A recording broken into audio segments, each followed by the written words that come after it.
Hello students, आज हम जो है ना किसी भी मैट्रिक्स का इन्वर्स कैसे निकालें, जल्दी से कैसे निकालें, इसके बारे में हम सीखेंगे। अब ये मैट्रिक्स का इन्वर्स जो है ना बहुत बड़ा मुद्दा है। मैट्रिक्स का इन्वर्स निकालने से आप आसानी से जो है क्वेश्चन को सॉल्व कर सकते हो। आसानी से कोई जैसे लीनियर इक्वेशन हुआ उसका एप्लीकेशन, तो खैर एप्लीकेशन पार्ट आगे मैं डिस्कस कर दूंगा, लेकिन फ़िलहाल मुद्दा ये है कि इन्वर्स कैसे जल्दी से निकाला जाए इसके बारे में। तो देखो यहाँ पे एक बड़ा ही आसान तरीका है जिसको आप यूज करेंगे तो जल्दी से आप फाइंड आउट कर पाएंगे। जैसे फॉर एग्जांपल मान लो मैं एक 2x2 की मैट्रिक्स से शुरू करता हूँ। जैसे मान लो एक मैट्रिक्स है मेरे पास, सिंपल एग्जांपल लेते हैं कोई भी। जैसे मान लो 1 2 3 4, ये हमारे पास एक मैट्रिक्स है। तो इस मैट्रिक्स का इन्वर्स निकालने के लिए सबसे पहले आप क्या करें, इसका डिटर्मिनेंट निकाल लें। डिटर्मिनेंट के लिए क्रॉस मल्टीप्लाई करें। जैसे 1 into 4, 4 minus 6 is equal to -2 आ जाएगा। उसके बाद ये क्या करना है आपको, अब डायरेक्टली ए इन्वर्स लिख दोगे आप। ए इन्वर्स कैसे लिखोगे, 1/-2 लिखें, 1/-2 लिखें। अब जो बताने वाला हूँ वो ध्यान से सुनना। कॉलम वाइज को फैक्टर निकालना और उसको रो में लिखना है। कॉलम वाइज को फैक्टर निकालना है और उसको रो में लिखना है। जैसे 1 का को फैक्टर क्या है, 4 है, तो 1 का को फैक्टर आप यहाँ पे लिख दें 4। उसके बाद 3 का को फैक्टर क्या है, 3 का को फैक्टर -2 होगा। -2 होगा, आई थिंक आप लोगों को को फैक्टर पहले ही सिखाया जा चुका है, तो यहाँ पे आपका ये -2 ले लेना है। फिर अब आप आ जाओ सेकंड कॉलम में, 2 का को फैक्टर क्या होगा, 2 का को फैक्टर -3 होगा, तो यहाँ पे -3 लिख दें। और यहाँ पे 4 का को फैक्टर क्या होगा, 1 होगा, तो ये हो गया 1। वास्तव में को फैक्टर जो है आपको कैसे निकाला जाता है, जिस एलिमेंट को कंसीडर कर रहे हो, जिस रो और कॉलम को कंसीडर कर रहे हो उसको ढक लो, जो एलिमेंट बचता है उसको आपको लिख देना है। ऐसा 2x2 के मैट्रिक्स में देखने को मिलेगा।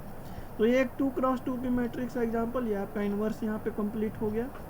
नाउ अगर मान लीजिए हम 3x3 के मैट्रिक्स को देखते हैं, एक एग्जांपल में 3x3 के मैट्रिक्स का भी ले लेता हूँ ताकि आप लोगों को कोई दुविधा, कोई डाउट ना रह जाए।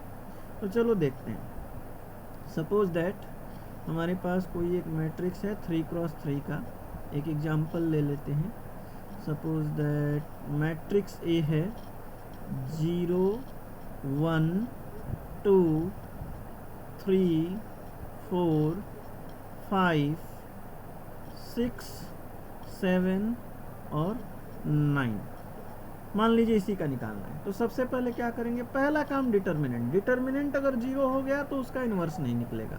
अब यहाँ पे आप पहले डिटर्मिनेंट निकालें। डिटर्मिनेंट निकालने के लिए करना क्या है, डिटर्मिनेंट निकालने के लिए सिंपल, ये 0 है, 0 को आप लिख लें, उसके रो और कॉलम को छोड़ के जो भी एलिमेंट बच रहे हैं उसको लिख लो। देखो ये 0 इस रो में है और इस कॉलम में है, तो इसको छोड़ दिया, हमारे पास क्या बचा, तो 4 5, यहाँ पे हमारे पास है 7 9। गुड। उसके बाद देखो ये हमारे पास सेकंड एलिमेंट 1, जब यहाँ 0 लिया, इसके बाद एक माइनस साइन लगा दीजिए, -1। यहाँ पे देखो अब इसके रो और कॉलम को छोड़ने के बाद आपके पास क्या बचता है, 3, यहाँ पे 5 और 6 और 9। Very simple. 2 को देखो, यहाँ पे 2 को बाहर लिख लिया, क्या बचा, 3 4 3 4 6 7, 3 4 6 7। बहुत आसानी से जिनकी प्रैक्टिस हो जाए ये वाली स्टेप डायरेक्टली कर सकते हैं। देखो सामने 0 आ गया, कुछ नहीं करना है, तो इसकी वैल्यू 0 हो जाएगी। नेक्स्ट यहाँ -1 है, -1 देखो अब क्या करना है, यहाँ पे 3 9 जा 27, 6 5 जा 30, 27 - 30 कितना होगा, तो दैट इज -3। फिर यहाँ पे देखो 2 को ऐसे लिख देना है, 3 7 जा 21 और 6 4 जा 24, तो दैट इज 21 - 24 कितना होगा, -3 हो जाएगा। अब बड़ी आसानी से आप देखो, ये -1 इंटू -3 कितना हो जाएगा, 3, ये हो गया -6, तो ये मिल गया -3, मतलब नॉट इक्वल टू 0 है। इसका आराम से निकाला जा सकता है इनवर्स। अब अगले स्टेप में आप इनवर्स लिख दोगे, अगले स्टेप में डायरेक्टली आप इनवर्स लिख दोगे। अब कैसे लिखोगे, तो बाकी अगर दूसरे मेथड से जाते हो तो आपको बहुत लंबे चौड़े स्टेप करने पड़ेंगे। जो मेथड मैं आपको बता रहा हूँ वो सारे वही स्टेप रहे हैं, लेकिन बहुत तेज़ी से हो जाएंगे। तो चलिए इसके लिए मैं इस मैट्रिक्स को ले आता हूँ बगल में, ताकि आप लोग को वहाँ ये दिखती रहे मैट्रिक्स, और फिर जो है हम इसको डायरेक्टली इसका इन्वर्स लिख दें। तो चलिए, अब आपने डिटर्मिनेंट तो निकाल ही लिया है, अब आप इसका इन्वर्स लिख सकते हो। तो first of all let me bring this matrix over here that I have taken. हाँ जी, तो ये मैट्रिक्स लिया था और इसका डिटर्मिनेंट आप लोग को दिखा चुका हूँ कि -3 आ गया है। तो अब ए इन्वर्स की वैल्यू देखो कैसे लिखेंगे। ए इन्वर्स डायरेक्टली लिखो, यहाँ पे ए इन्वर्स डायरेक्टली लिखो ए इन्वर्स, और यहाँ पे कर दो 1/-3। कार्यक्रम वही रखना है जो आपका कॉलम वाइज कोफैक्टर्स निकालते जाइए और उनको रो वाइज लिखते जाइए। कॉलम वाइज कोफैक्टर्स निकालते जाइए और उनको रो वाइज लिखते जाइए, कोई कहीं दिक्कत नहीं आने वाली है।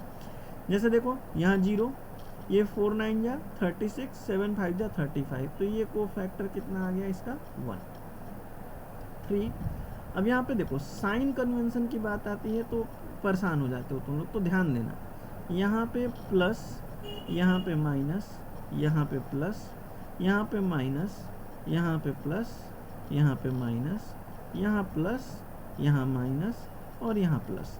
ये साइन कन्वेंशन अल्टरनेट होके चलता जाएगा, क्योंकि वो जो रो और कॉलम लेते हैं। चलिए ये याद रखना, आप लोग के लिए बहुत सिंपल हो जाएगा ये, ठीक है। अब देखो यहाँ पे ये मैंने ले लिया 1, ये तो हो गया। दूसरा देखो ये 3 का लिखना है। 3 का तो देखो क्या होगा, 1 9 जा 9, 7 2 जा 14, तो ये हो गया 9 - 14 -5, और उसके आगे लगाना है एक माइनस साइन। तो ये हो गया हमारे पास कितना, 1 9 जा 9, 7 2 जा 14, -5 हो गया, और -5 × 5 इंटू नेगेटिव साइन, यहाँ पे प्लस का 5 हो जाएगा।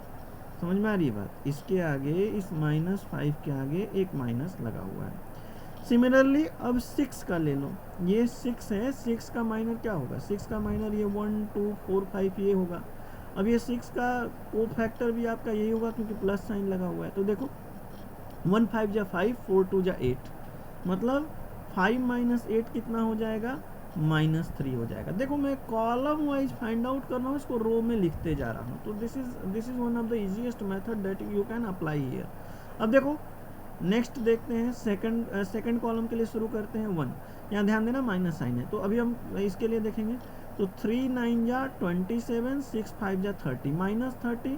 तो ये देखो यहाँ 3 9 जा 27, 6 5 जा 30, तो 27 - 30 -3 आएगा, और एक माइनस साइन यहाँ पे लगा देना है, तो आपको पता है ये +3 हो जाएगा। नेक्स्ट देखो शायद आप लोग को अच्छे से क्लियर हो जाए। ये देखो 4 है, ये 0 9 जा 0, 6 2 जा 12, 6 2 जा 12, माइनस का 12 आ गया। यहाँ पे कितना आ जाएगा, 12 आ जाएगा। नेक्स्ट देखो यहाँ 7 है, यहाँ 7 है। अब इस रो और इस कॉलम, ये वाली रो है और ये वाली कॉलम, इसको छोड़ दीजिए। तो 0 5 जा 0, 3 2 जा 6, 6, ये माइनस का 6 है, और एक माइनस साइन ऑलरेडी यहाँ पे इंसर्टेड है, तो ये क्या हो गया, यहाँ पे +6 हो गया। माइनस इंटू माइनस प्लस होता है, सिंपल। अब आ जाइए थर्ड कॉलम के लिए शुरू कीजिए। तो थर्ड कॉलम के लिए 3 7 जा 21, 6 4 जा 24, 3 7 जा 21, 6 4 जा 24, 21 - 24 कितना हो गया, -3। कोई दिक्कत वाली बात नहीं है। सेकंड कॉलम के लिए देख लीजिए, थर्ड कॉलम में सेकंड एलिमेंट के लिए देख लीजिए, ये 5 के लिए। तो यहाँ 0 7 जा 0, 6 1 जा 6, ये -6 हो जाएगा, और यहाँ पे एक माइनस साइन इंक्लूडेड है, तो that will make it +6 definitely. And third element को देख लीजिए, third column, third element, third row, third column का एलिमेंट 9, उसके लिए 0 4 जा 4 एंड 3 1 जा 3, -3 हो गया, और यहाँ प्लस साइन है तो साइन में कोई चेंज नहीं होगा, ये हो गया। तो दैट्स ऑल। इसको थोड़ा सा और अच्छे फॉर्म में आप लिख लें तो ए इनवर्स की वैल्यू हो गई -1/3, ये हो गया 1, ये हो गया 5, ये हो गया -3, ये हो गया 3, ये हो गया -12, ये हो गया 6, यहाँ हो गया -3, 6 एंड -3। तो ये एक बहुत ही आसान तरीका है। अगर जनरल मेथड से जाएं तो पहले एडजॉइंट निकालें, फिर ट्रांसपोज करें, तो वो सारे ही मेथड मैंने एक में कंबाइंड कर दिए हैं, और इसकी सहायता से आप आसानी से ए इनवर्स, मतलब inverse of A 3x3 matrix, 2x2 matrix और एनी मैट्रिक्स आप फाइंड आउट कर सकते हैं। याद रखना, रो वाइज कोफैक्टर्स निकालने हैं और कॉलम वाइज कोफैक्टर्स निकालने हैं, और उसको रो वाइज आपको लिखते जाना है। कॉलम वाइज कोफैक्टर्स निकालने हैं, उसको रो वाइज लिखते जाना है, कहीं कोई गलती नहीं होगी, और उसमें डिटर्मिनेंट ऑफ ए से डिवाइड कर देना, आपका ए इनवर्स डायरेक्टली आप निकाल पाओगे। That's all. तो इनवर्स ऑफ ए मैट्रिक्स का यूज लीनियर इक्वेशन को सॉल्व करने में बहुत जगह यूज होता है। तो ये एक आसान तरीका होगा, बाकी एप्लीकेशन कैसे करते हैं वो मैं नेक्स्ट लेक्चर में डिस्कस कर दूंगा। ओके।